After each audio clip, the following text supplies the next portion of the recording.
Hi, nandito kami ngayon sa UN building doon sa likod ko. Nandito ang mga iba-ibang mga ambassadors. Dito sa lugar na to, dito lahat yung mga iba't ibang mga embassies.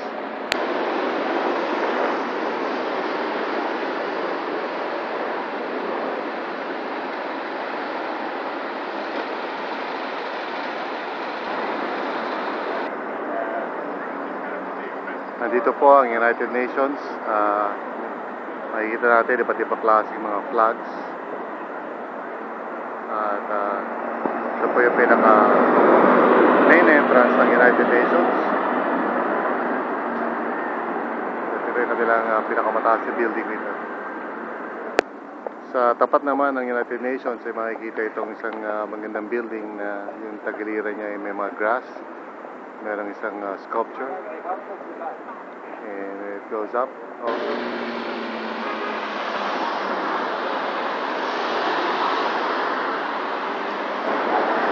Ito yung tindahan ng mga cupcakes.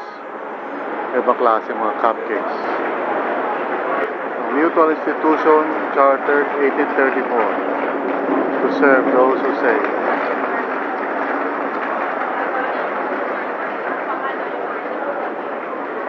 Cyprian.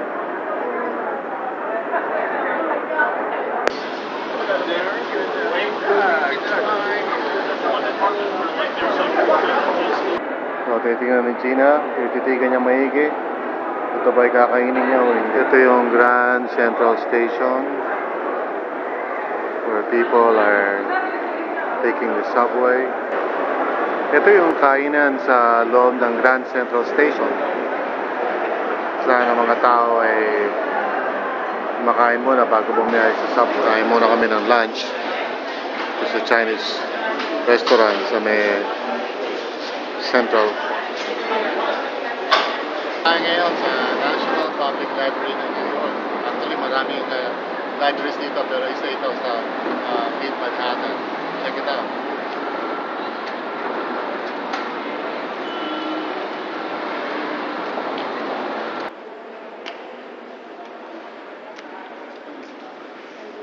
Ito ang National Public Library. Check out the ceiling. Wow. Wow. Wow. So dito sa public library, pwedeng mag-computer ang mga tao. So libre yung pagko-computer nila. Isa lang ito sa mga rooms nila kung saan nagbabasa yung mga tao at sangkaterba ng mga libro. Kaya magkakaroon ng ganitong klaseng library. Just kidding. Hindi kaya ng powers ko to. Sobrang dami. Grabe.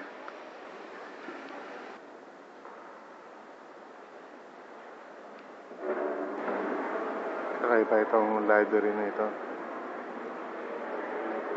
Sobrang tindi.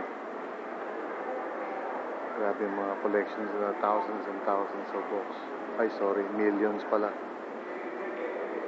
Hindi ang ganda ng itsura. Very conducive for studying and learning. So, nandito kami sa Broadway. Patungo kami sa Madison Square Garden. So, dito sa New York, uso dito mga lakaran. Lakad ng lakad. Uy, may Dunkin Donuts. Ayan, si Gina. Ready na siyang tumawid. Ready ka na ba tumawid, Gina? Okay. We're going to Madison Square Garden, kaya naglalakad kami rito. I think this is the shortest distance. So papunta kami ng Madison Square Garden. Kung saan naglalaro ang NBA, kung saan nagpe-perform ng mga concerts. Right, okay. So standby kayo ha. Kung saan may wrestling. So si Gina nakakita ng $10 or under, closing door in 10 days. Ayan na po mga kapatid. Siya ay nauudyo ka na kanyang nampitan ng laman. Joke lang. Joke lang. Mga pantalon dito $7 lang. Mga shorts, $5. Hmm. Sale dito. Nakakita si Gina ng magandang sapatos. Kami sa Madison Square Garden. Yung famous na lugar kung saan maraming ginagawa ng concerts and NBA. Okay? Dito sa Madison Square Garden. Check it out.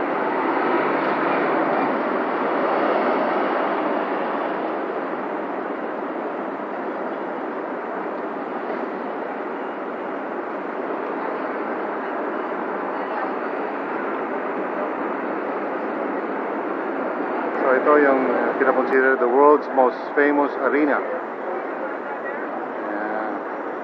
At si Gina ay papasok sa world's famous arena. Of course, sarado. So ito ang Madison Square Garden. Sa paligid nito ay isang very active place na napakaraming tao naglalakad. Napakaraming tao namamasyal. Talaga dito sa New York, puro lakad lang. Hindi uso masyadong sakay dito. Nakabisikleta. Yun lang. So, ito ang Madison Square. Habang naglalakad ang mga tao, marami.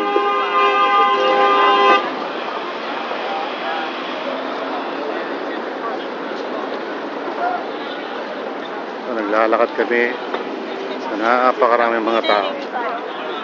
Ito ang New York. Super busy. Ito yung Times Square sa umaga. Wala masyadong ilaw pero ganda pa rin yung mga buildings. Times Square. Then Empire State. Ito yung tinatawag na Avenue of the Americas. Nandito kami sa Bank of America na public space. Dito sa New York, mandated yung public space. Kailangan mayroong mga public space. Pwede magpahinga mga tao. So, yeah. Quiet place. Pwede ka mag-quiet time. Pwede mag-meditate. So, si Gina, tinitignan niya kung mayroong wifi.